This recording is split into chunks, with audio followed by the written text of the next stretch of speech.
আসসালামু আলাইকুম সুপ্রিয় শিক্ষার্থীবৃন্দ, আজকের ভিডিওতে আমি আমার ধারাবাহিক আলোচনায় বাংলা ব্যাকরণের একেবারেই প্রথম পরিচ্ছেদ নিয়ে আলোচনা করতে চাই।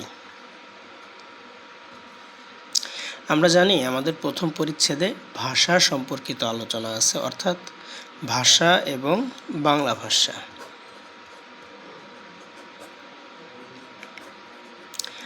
ভাষা এবং বাংলা ভাষা সম্পর্কিত আলোচনা আমাদের প্রথম পরিচ্ছেদে আছে। তো আমাদের প্রথম কাজ হচ্ছে ভাষা আসলে কি সেটা জানা। ভাষা কি? ভাষা হলো মানুষের মনের ভাব প্রকাশের মাধ্যম, অর্থাৎ আমরা যেভাবে আমাদের মনের ভাব প্রকাশ করি সেই মনের ভাব প্রকাশের মাধ্যমটাই হলো ভাষা। আমরা যদি আরও সুন্দরভাবে সংজ্ঞায়িত করতে চাই তাহলে আমরা এভাবে বলতে পারি, মানুষ তার বাকযন্ত্রের সাহায্যে যে ধ্বনি বা ধ্বনি সমষ্টি উচ্চারণ করে। যদি আরেকটু সুন্দরভাবে বলতে চাই, মানুষ তার বাকযন্ত্রের সাহায্যে যে অর্থপূর্ণ ধ্বনি বা ধ্বনি সমষ্টি উচ্চারণ করে এবং যার মাধ্যমে সে একে অন্যের সাথে যোগাযোগ করতে পারে, সেটাই হচ্ছে ভাষা। অর্থাৎ মনের ভাব প্রকাশের মাধ্যম ভাষা। মনের ভাব প্রকাশের মাধ্যমকে ভাষা বলে। মনের ভাব প্রকাশের মাধ্যমকে ভাষা বলে। ডক্টর মোহাম্মদ শহীদুল্লাহর যেই সংজ্ঞাটা আছে আমরা জানি, সেটা হলো মানুষ তার মনের ভাব প্রকাশ করার জন্য যে অর্থপূর্ণ ধ্বনি বা ধ্বনি সমষ্টি উচ্চারণ করে তার সমষ্টি ভাষা। এই ভাষা উচ্চারণ করার জন্য মানুষকে সর্বপ্রথম ধ্বনি উচ্চারণ করতে হয়, অর্থাৎ মানুষের মুখ নিঃসৃত যে কোনো আওয়াজই হচ্ছে ধ্বনি। তবে একটা কথা জেনে রাখা ভালো যে ধ্বনি হলেই কিন্তু সেটা ভাষা হবে না। ভাষা হওয়ার জন্য চাই অর্থপূর্ণ ধ্বনি। যেহেতু মানুষই একমাত্র প্রাণী যার ধ্বনির অর্থ আছে এবং বাদবাকি পৃথিবীর অন্য কোনো প্রাণীর ধ্বনিরই কোনো অর্থ নেই, অন্তত আমরা সেটা কিন্তু বুঝি না। অন্যান্য প্রাণীর যে ধ্বনি, সেই ধ্বনির যেহেতু কোনো অর্থ নেই, সঙ্গত কারণে সেটাকে আমরা ভাষা বলতে পারি না। যেমন আমরা জানি যে আমাদের কুকুর কিংবা বিড়াল অথবা ছাগল অথবা গরু প্রত্যেকটা প্রাণী কিন্তু আওয়াজ করে বা ধ্বনি উচ্চারণ করে, কিন্তু সেগুলোর যেহেতু কোনো অর্থ নাই কিংবা আমরা নিজেরা কোনো অর্থ বুঝি না, সঙ্গত কারণে আমরা সেটাকে ধ্বনি বা ভাষা হিসেবে প্রকাশ করতে পারতেছি না। অর্থাৎ ভাষা হওয়ার জন্য প্রথম শর্তই হলো অর্থপূর্ণ ধ্বনি। অর্থপূর্ণ ধ্বনি। এই অর্থপূর্ণ ধ্বনির একাধিক অর্থপূর্ণ ধ্বনি মিলে তৈরি হবে শব্দ। একাধিক অর্থপূর্ণ ধ্বনি মিলে তৈরি হয় শব্দ এবং একাধিক শব্দ মিলে তৈরি হয় বাক্য। আর এই অনেকগুলো বাক্যের সমষ্টি হচ্ছে ভাষা। অর্থাৎ মানুষের যখন একটার পর একটা বাক্য সে সাজিয়ে তার কথাটা বলে, মনের ভাবটা প্রকাশ করে, তখনই সেটাকে আমরা ভাষা হিসাবে অভিহিত করতে পারি। তো এখানে আরেকটা জিনিস জানা গুরুত্বপূর্ণ বিষয়, সেটা হলো ধ্বনি ভাষার সবচেয়ে ক্ষুদ্রতম একক। ক্ষুদ্রতম একক অর্থাৎ সবচেয়ে ক্ষুদ্রতম এককের নাম হলো ধ্বনি। ভাষার সবচেয়ে ক্ষুদ্রতম এককের নাম ধ্বনি। ভাষার সবচেয়ে ক্ষুদ্রতম এককের নাম ধ্বনি। এরপরে আসে শব্দ। শব্দ হলো ভাষার মৌলিক একক। কি বললাম আমরা? মৌলিক একক। ভাষার মৌলিক একক হলো শব্দ এবং বাক্য হলো ভাষার উপকরণ। বাক্য হলো ভাষার উপকরণ। এরপরে চলে আসছে ভাষায়। তো যাই হোক, মানুষ তার বাকযন্ত্রের সাহায্যে এই ধ্বনিগুলো উচ্চারণ করে থাকে। আর বাকযন্ত্রের মধ্যে পড়তেছে গলা, গলনালী, গলনালী, দাঁত, মুখ বিবর,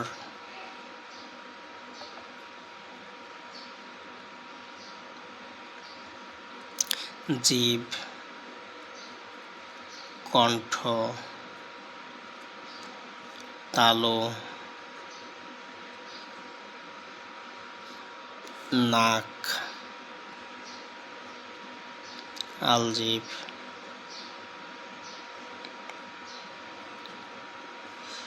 ফুসফুস। তাহলে এই প্রতিটি প্রত্যঙ্গ আমাদের বাকযন্ত্রের অংশ। এই প্রত্যেকটি প্রত্যঙ্গ আমাদের বাকযন্ত্রের অংশ, যার সাহায্যে আমরা কি করি? শব্দ তৈরি করি বা ধ্বনি বা আওয়াজ তৈরি করি। এগুলাই হচ্ছে আমাদের কি? এগুলাই হলো আমাদের শব্দ উচ্চারণের জন্য আমাদের বাকযন্ত্রের অংশ। যাই হোক, আমরা এরপরে চলে আসি বাংলা ভাষা। আমরা এখন বাংলা ভাষা নিয়ে একটু আলোচনা করতে চাই। বাংলা ভাষাটা আসলে কি?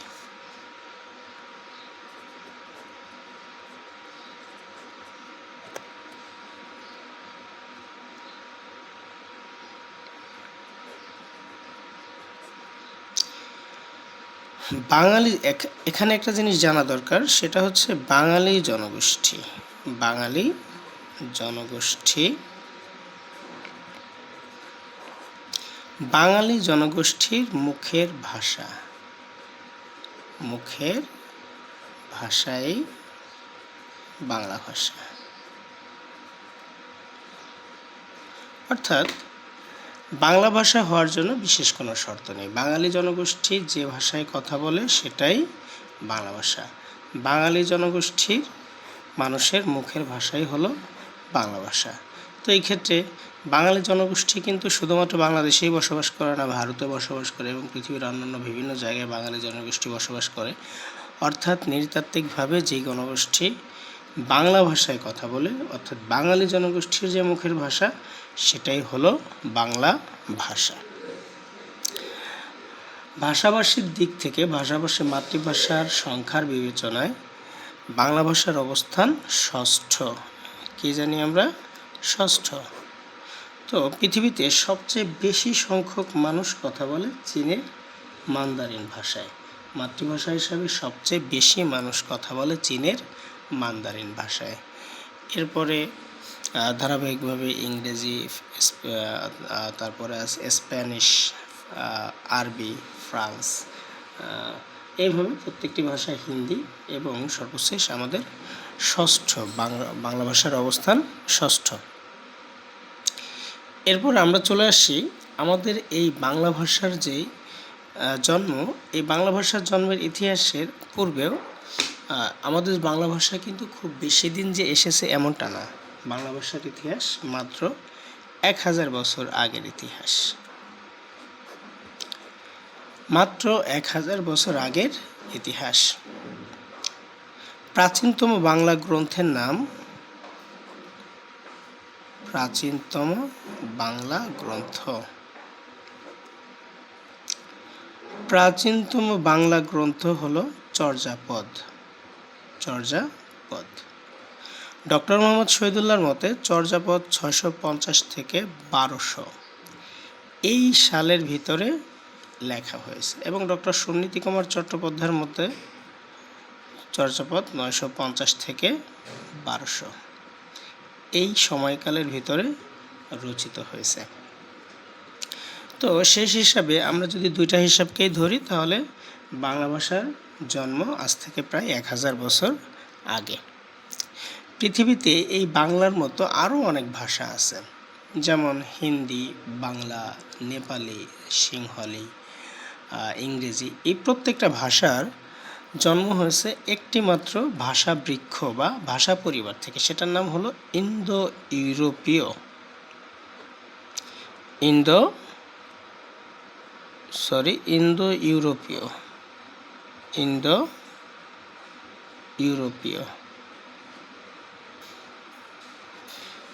ইউরোপীয় ভাষা পরিবারের মতোই আরও বেশ কিছু ভাষা পরিবার বা ভাষা বৃক্ষ রয়েছে। যেমন ইন্দো ইউরোপীয়র পরে আছে সেমীয়, হেমীয়, তারপরে চীনা, তিব্বতীয়,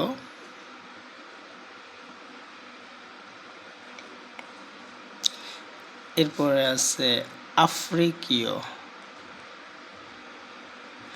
এই ভাষাগুলা প্রধানতম ভাষা, অর্থাৎ এই ভাষাগুলা থেকে পৃথিবীর অন্যান্য যে ভাষাগুলো আসছে সেগুলার জন্ম লাভ হয়েছে। অর্থাৎ এগুলো হলো ভাষা পরিবার বা ভাষা বৃক্ষ। ইন্দো ইউরোপীয়, সেমিও হিমীয়, চীনা তিব্বতীয়, আফ্রিকীয়, অস্ট্রো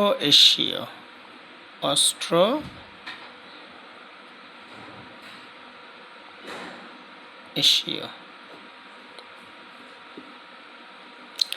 দ্রাবিড়ীয়। তো আমরা জানলাম ইন্দো ইউরোপীয়, চীনা তিব্বতীয়, আফ্রিকীয়, সেমিও হিমীয়, দ্রাবিড়ীয়, অস্ট্রো এশীয় প্রভৃতি ভাষা পরিবারে ভাগ করা হয়ে থাকে পৃথিবীর মূল ভাষাগুলোকে। এই যে মূল ভাষাগুলো, তার মধ্যে আমাদের ইন্দো ইউরোপীয় থেকে বাংলা ভাষার জন্ম। বাংলা ভাষার যে জন্ম কথা, সেটা আমাদের এই ইন্দো ইউরোপীয় ভাষা পরিবার বা ভাষা বৃক্ষ থেকে আসছে। আমরা এখন বাংলা ভাষার জন্ম একটু দেখি।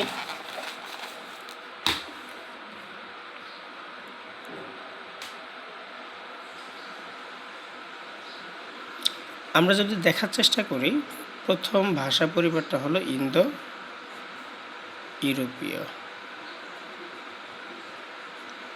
অর্থাৎ পৃথিবীর যেই 8 থেকে 10টি ভাষা পরিবার রয়েছে তার মধ্যে ইন্দো ইউরোপীয় একটি।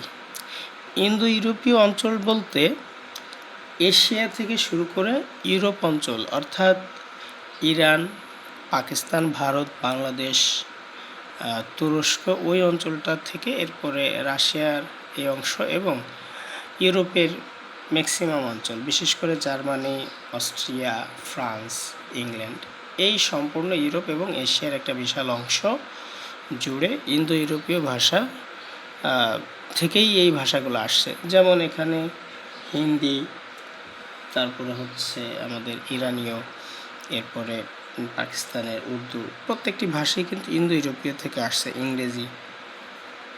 তো আমাদের এই ইন্দো ইউরোপীয় ভাষার কাল বিভাগ অনুযায়ী এটা প্রায় 5000 বছর পূর্বের ভাষা।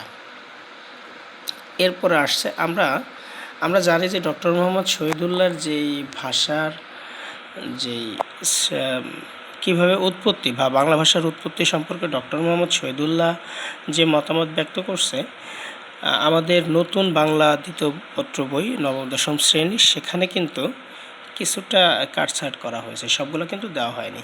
যেমন এরপরে আছে ইন্দো ইরানীয়,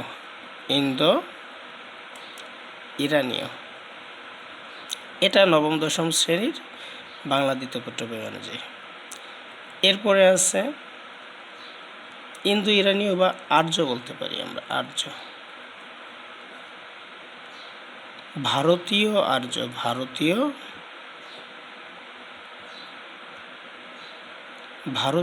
আর্য। এরপরে চলে আসছে প্রাকৃত, এরপরে বাংলা।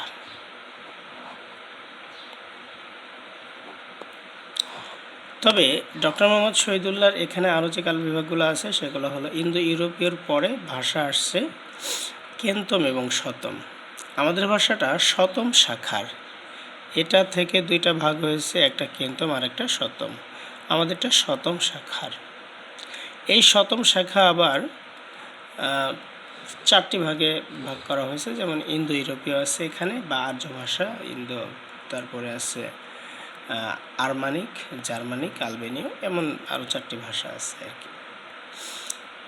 এরপরে ইন্দো ইরানীয়র পরে ভারতীয় আর্য ভাষার পরে রয়েছে হচ্ছে আমাদের আরও বেশ কিছু ভাষা এরপরে আছে। ভারতীয় আর্য ভাষার পরে এখানে আছে বৈদিক ভাষার পরেই চলে আসছে সংস্কৃত এবং প্রাকৃত।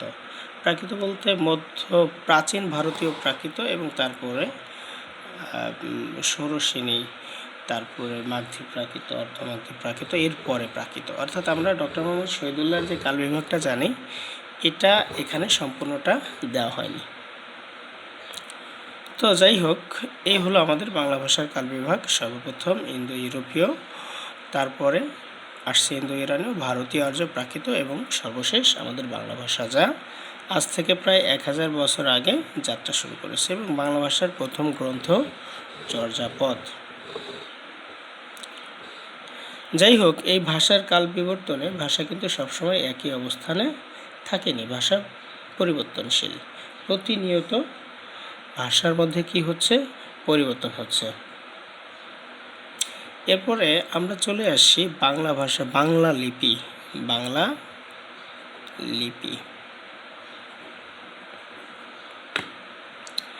আমরা জানি, আমরা যে বাংলা লিপি লিখি সেটা কি বাম সাইড থেকে ডান সাইডের দিকে আমরা যেতে পারি।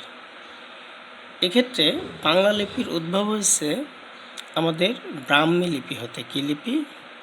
ব্রাহ্মী লিপি।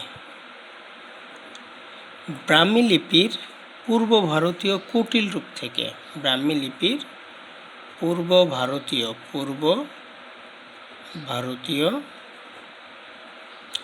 কুটিল রূপ থেকে,